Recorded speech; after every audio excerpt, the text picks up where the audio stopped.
Alam niyo po, sa Ebanghelyong ating binasa ngayon, marami po dito mga sako o pinapahayag na katekismo sa atin na dapat natin mas malaman. Amen? No? Ang nakasulat po sa ating harapan ay Ebanghelyo at katekismo. Alam niyo po ba ang ibig sabihin ng Ebanghelyo? Ang mabuting balita, amen. Ang katekismo, isa-isahin po natin, no? Kasi ito po yung isa sa dapat natin, bilang isang Katoliko, ito yung isa sa dapat natin maunawaan, amen? No? Para siguro iintindihan talaga natin, no? Ang Ebanghelyo ay ang mabuting balita tungkol kay Kristo na siyang anak ng Diyos, nagkatawang tao, nabuhay, namatay, at muling nabuhay upang tayo ay magkaroon ng bagong buhay. Amen? Palagpakan po natin ang Panginoon. Kaya yung mga Ebanghelista, yung apat na Ebanghelista, ipinakwento nila yung buhay ng ating Panginoon. No? Ayun yung kabuuan ng isang Ebanghelyo. No? At ano naman ang katekismo? Ang katekismo ay ang paliwanag at pagsasanay sa pananampalataya para maunawaan at maisabuhay natin ang mabuting balita. No? Ito naman yung pagsasabuhay na itinuturo mismo ng ating simbahan. Amen? Amen? Humayo, ihayag, si Jesus ang nag-utos. Ito ang ating tema ngayon. No? Pagkatapos, magsugo ni Jesus ng 12, ilala natin yung 12, amen? Mga apostol. Pumili pa siya ng 72 upang ipangaral ang mabuting balita at magpagaling ng mga bisaya. Amen? Tapos, sabi ng ating Panginoon, pinag-mission sila. Huwag kayong magdadala ng baon. Walang pera, walang pagkain, bawal ang tungkod kahit saan ka pumunta rin, nakatungkod. Tapos, wala pang tsinelas. No? Wala pang tsinelas. Pupunta sila sa kung saan-saan. So lahat gagawin nila yun sa lahat ng dako. Don't worry. May magpapakain sa inyo. Paano yun? No? Pero tama sa brother. Amen! Palapakan po natin ang malakas sa Panginoon. Alam niyo kung ano ang dala nila? Alam niyo kung ano lang ang baon nila? Kapayapaan. Ang kapayapaan ng Panginoon ay laging sumainyo. At sumainyo. Ayan ay madalas nating naririnig sa bawat isa. No? May nakikinig natin, meron silang dalang kapayapaan at yung kapayapaan na meron sila, ipinamamahagi pa nila sa iba. Amen? Palakpakan po natin ang Panginoon. Alam mo kanina, binamit ni Brother Paris, no? Yung tungkol sa pati yung mga unang pagbasa, no? Inaaral. Bakit? Alam niyo po ba sa unang pagbasa, pinakita dito, binasa ni Estra, no, ni Estra yung kasulatan. No, tapos sabi nito binabasa na yun, nakatayo siya sa gitna, nandun siya sa may mataas na bahagi, habang binabasa niya yun, yung kasulatan ng mga tao nakikinig. Pagkatapos niyang basahin yung kasulatan, ang sabi niya, nagsitayuan yung mga tao. Alam niyo ano sinabi? Amen! Amen! Para silang nasa misa. Kasi po mga kapatid, yung 72 ay ang nagre-represent ng mga pangit. No? Tapos, yung 12 mga alagad, so nire-represent nila siyempre si Pedro, yung Papa at ang mga obispo. Amen? Palakpakan po natin ang ating Panginoon. At yung dalawa po na yun, sila yung nagpakita ng misyon o naglalarawan ng misyon ng ating simbahan at ng bukasyon sa pag-ibig pare. No? Basahin po natin. Tulungan niyo po kung magbasa. Misyon ng simbahan. Nakasulat po yan sa Catechism of the Catholic Church, no? Sabi ko nga sa inyo, mag-aano tayo dito, magka-catechism tayo, no? Ang simbahan ayon sa utos ng Panginoon ay may tungkulin at kapatang pangalan ng Ebanghelyo sa lahat ng tao. No? Yung simbahan ay may tungkulin na ipangaral ang Ebanghelyo, si Jesus, ang mabuting balita sa lahat ng tao. At ang mga pare, ang bukasyon ng mga pare ay, at ngayon ulit sa Catechism, 1562 to 1566, po yan sa pare pag binasa natin, no? Ang mga pare ay kaisa ng mga apostol sa kanilang misyon bilang tagapangasiwa ng mga sakramento at pangaral ng salita. No? At doon, pag binasa natin, maiintindihan natin kung pati ginagawa ng mga pare. No? Sila yung mga siwa ng mga sakramento at mangaral ng mga salita. Tulad ng ginawa ng ating Panginoon sa Kristo. Yun yung tinutos sa kanila. Amen? Mapapasa din po natin kanina sa Lucas 10:16, ang nakikinig sa inyo ay nakikinig sa akin. At Tumatanggi sa inyo ay tumatanggi sa akin. Ang pagtanggap o pagtanggi sa Ebanghelyo ay may internal na kahihinatnan. So, kung merong eternal, pag eternal po kasi, panghabang buhay. Yung kahihinatnan natin is either tayo ay mapahamak o magkaroon ng biyaya, ng katagumpayan, no? Ayun yung pwede natin kahantungan. So, kailangan mayroong magtuturo sa atin. No? Kailangan na may magtuturo sa atin. Sino po yun? Ito ay ang batayan ng otoridad ng simbahan o ng magisterium. No, alam niyo po ba ang ibig sabihin ng magisterium? Yung magisterium. Ang magisterium ay ang tuturo at nag-aayos ng mga bagay-bagay tungkol sa pananampalataya, moral at disiplina ng buong Santa Iglesia sa gabay ng Espiritu Santo. Magisterium.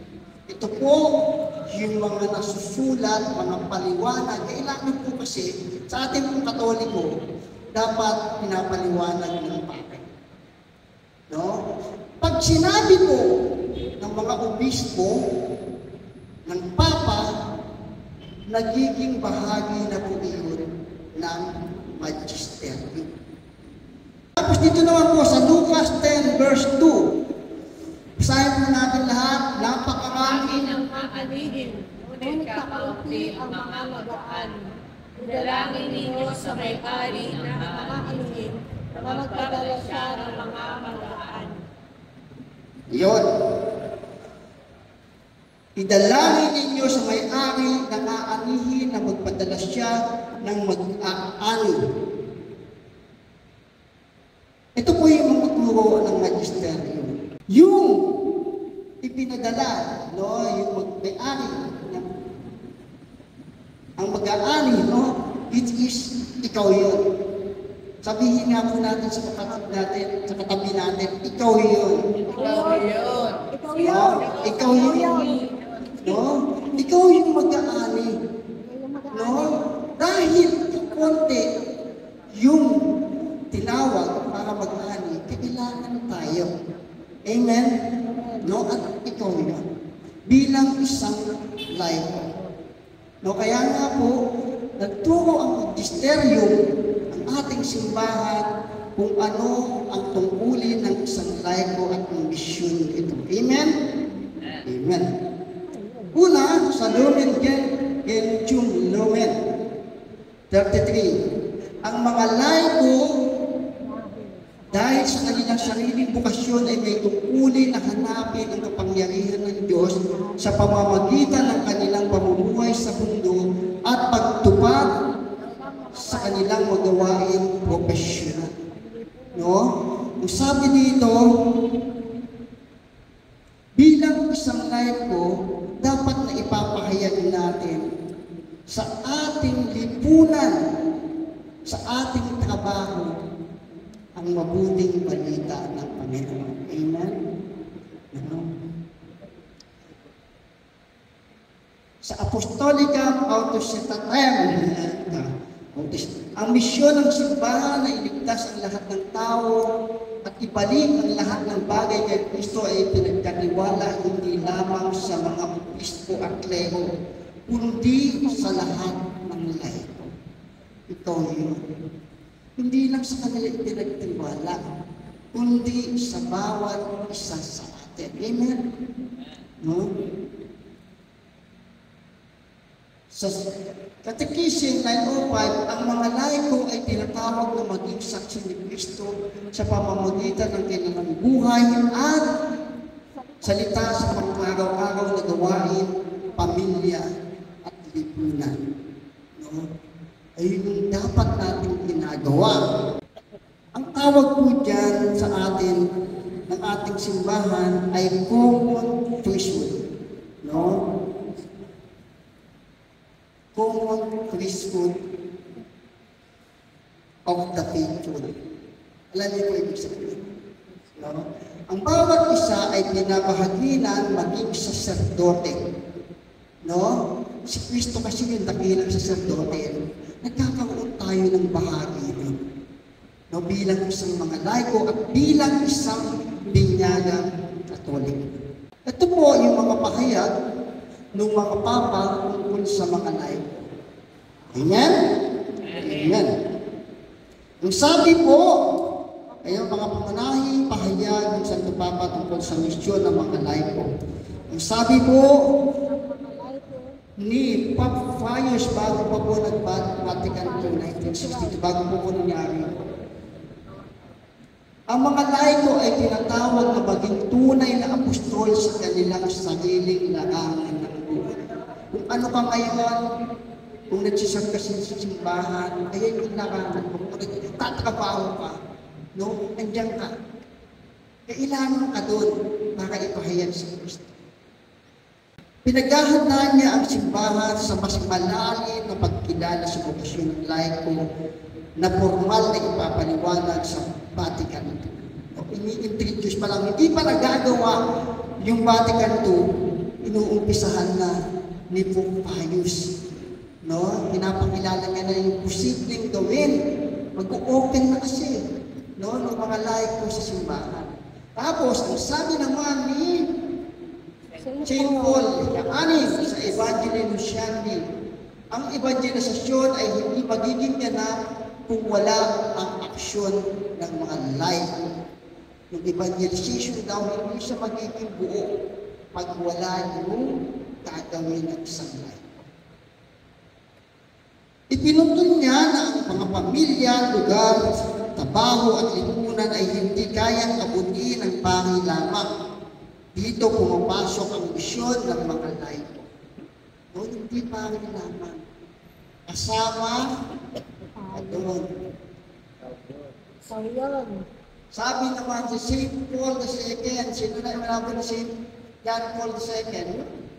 No? Ayun, kilala natin. Dalawang beses pumunta dito. Yun, No? safe na. Nasa taas. Sa taas. Oh, sa St. John Paul. Yan. Ang laiko ay hindi lamang katuwang, kundi aktibong kalahok sa misyon ng simbahan. Ang simbahan ay hindi nagiging ganap na misyonero kung ang mga laiko sa gitna ng mundo.